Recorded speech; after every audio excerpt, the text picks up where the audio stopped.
सिंधुदुर्ग जिल्हा परिषद पंचायत समितीच्या मतदान आज सकाळी 7:30 पासून सुरू झालेलं आहे आणि मी सिंधुदुर्ग जिल्ह्याच्या सर्व मतदार बंधू भगिनींना तरुण मित्रांना मनापासून आवाहन करीत की आपल्या जिल्ह्याच्या विकासाच्या दृष्टिकोनातून आणि ग्रामीण भागाचा शेवटच्या व्यक्तीपर्यंत विकास पोहोचवण्यासाठी जिल्हा परिषद पंचायत समिती या संस्था या अतिशय महत्त्वाच्या असतात।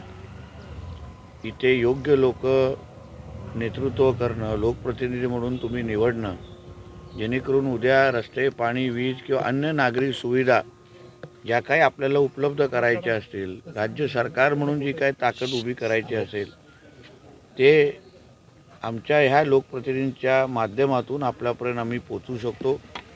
गेली 27 वर्षापासून सन्मान्य राणे साहेबांच्या विचाराची सत्ता या जिल्हा परिषद पंचायत समितीमध्ये राहिलेली आहे, लोकांनी अनुभव घेतलेला आहे आणि म्हणून परत एकदा आज आपण आपला मतदानाचा हक्क बजावून मतदारांनी या जिल्ह्याच्या सर्वांगीण विकासासाठी आणि ह्या जिल्ह्याचा प्रत्येक नागरिकाला त्याच्या गावागावापर्यंत विकास पोहोचवण्याच्या दृष्टिकोनातून आपण आम्हाला मतदानारूपी आशीर्वाद द्यावा ही विनंती या निमित्ताने करीन। जास्तीत जास्त मतदान होणं हे अत्यंत गरजेचं आहे, कारण का आपल्याला आपला हक्काचं लोकप्रतिनिधी जो पुढची 5 वर्ष आपली सेवा करू शकतो, जिल्हा परिषदेमध्ये आपला आवाज उचलू शकतो, आमच्यापर्यंत पोचून आपल्यासाठी पाहिजे तेवढी निधी उपलब्ध करू शकतो, असा लोकप्रतिनिधी निवडण्याचा आजचा दिवस 5 वर्षामध्ये एकदाच आपल्यासाठी परत एकदा आलेला आहे। म्हणून मी कळकळीची विनंती करीन की कमळ आणि धनुष्यबाण हे जे आमचे महायुतीचे जेवढे उमेदवार आहेत पूर्ण जिल्ह्यामध्ये, या सगळ्या जणांना आपण आशीर्वाद द्यावं।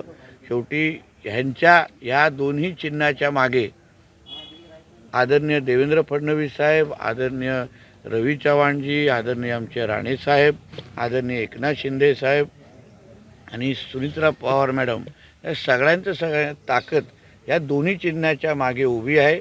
म्हणून ह्या चिन्हाच्या समोर बटन दाबून आपण आपल्या गावाचा आणि विभागाचा विकास करून घ्या, अशी आव्हान या निमित्ताने मी करेन। शेतकऱ्यांना हा विषय जवळपास 25 सदस्य जिल्हा परिषद आणि पंचायत समितीचे निवडून आल्यात महायुतीचे, एकतर्फी निवडणूक होताना दिसते, काय चित्र राहील, काय सांगाल? बघा, निवडणुकीमध्ये बिनविरोध होणं हे काय आमच्या हातात नव्हतं। शेवटी त्या विरोधी पक्षाचे जे उमेदवार आहेत ते पक्ष आहेत, ते त्यांना आपल्या उमेदवारांना बळ देऊ शकले नाहीत। आज ही सकाळपासून मी माहिती घेतोय, असंख्य गावामध्ये बूथ पण लागलेले नाही आहेत। म्हणजे विरोधी पक्षामध्येच अगर आमच्या विरुद्ध लढण्याचीच अगर क्षमता नसेल, ते लोकशाहीमध्ये आपली बाजूच मांडण्याची अगर त्यांची तयारी नसेल, सक्षम पर्याय उभं करण्याची तयार नसेल, एवढे नाउमेद झाले असतील, तर मला वाटतं ही निवडणूक जसं आपण बोलता तसं निश्चित पद्धतीने एकतर्फी आहे। पण आम्हाला जे संस्कार राणे साहेबांनी दिलेले आहे, आमच्यासाठी कुठलीही निवडणूक आम्ही सोपी घेत नाही। आज संध्याकाळी 5:30 वाजेपर्यंत जोपर्यंत शेवटचा व्यक्ती ज्यांना मतदान करायचं आहे तो आतमध्ये जाऊन मतदान करत नाही किंवा आम्ही त्याला मदत करत नाही, तोपर्यंत आमचे सगळे कार्यकर्ते महायुतीचे हे मेहनत करतायत आणि मतदारांपर्यंत पोहोचण्याचा प्रयत्न करतायत। 27 वर्ष राणे साहेबांची जिल्हा परिषद सत्ता आहे, कसं चित्र असेल आता 9 वर्षानंतर निवडणूक? हे लक्षात घ्या की शेवटी 27 वर्षामध्ये राणे साहेबांच्या विचाराची सत्तामुळेच आज आमच्या जिल्हा परिषद पंचायत समितीच्या माध्यमातून आमच्या ग्रामीण भागाचा विकास झालेला आहे। पहिलं आम्ही 35,000 तर आमचं दरडोई उत्पन्न होतं, आज आम्ही 2.5 लाखाच्या घरामध्ये गेलेलो आहे। हे नेतृत्वामुळेच शक्य होतं, हे त्यांच्या दूरदृष्टीमुळे शक्य झालेलं आहे। आणि आता ही 5 वर्ष आज मी जिल्ह्याचा पालकमंत्री आहे, राणेसाहेब खासदार आहेत, निलेशजी आमदार आहेत, केंद्रात आणि राज्यामध्ये भारतीय जनता पक्ष प्रणित NDAची आणि महायुतीची सरकार आहे, म्हणून अतिशय पोषक वातावरण आहे। म्हणून कमळ आणि धनुष्यबाणाच्याच निवडणं हे आपल्या विकासाची दालनं उघडण्यासाठी आहे।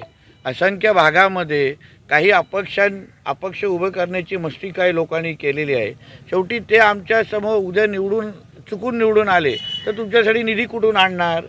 आता काही गाव विकास पॅनल उभं करतात. गाव विकास पॅनल त्यांना 1-2 वर्षामध्येच कळतं की आम्ही निधी आणू शकत नाही. उद्या कलेक्टरकडे काय काम असेल, ग्रामविकास मंत्रालयाकडे काम असेल तर कुठून आणणार निधी?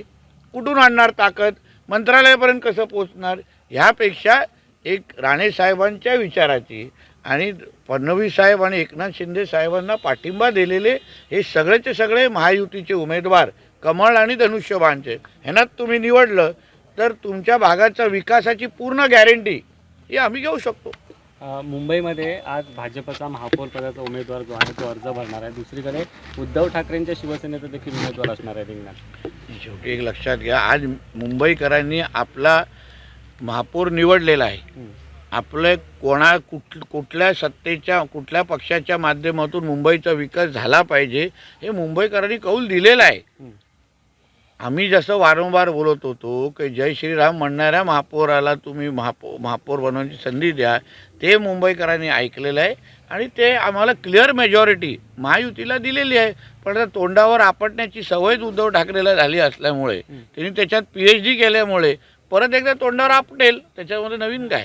काजू उत्पादक उद्योजकांसाठी महत्त्वपूर्ण निर्णय सरकारने घेतलेला आहे. तुम्ही अनेकदा पाठपुरावा केला आहे, त्याला यश मिळत आहे का? बघा, हे लक्षात घ्या, काजूवर आमचं ह्या कोकणातलं अर्थकारण अवलंबून आहे. आंबा, काजू, मासेमारी ह्याच्यावर आमच्या कोकणाचं अर्थकारण मोठ्या प्रमाणात अवलंबून आहे.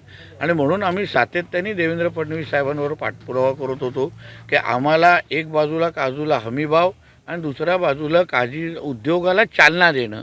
आणि म्हणून आमच्या विनंतीला मान ठेवून आदरणीय देवेंद्र फडणवीस साहेबांनी योग्य तो निर्णय घेतला, त्याचा GR काढला.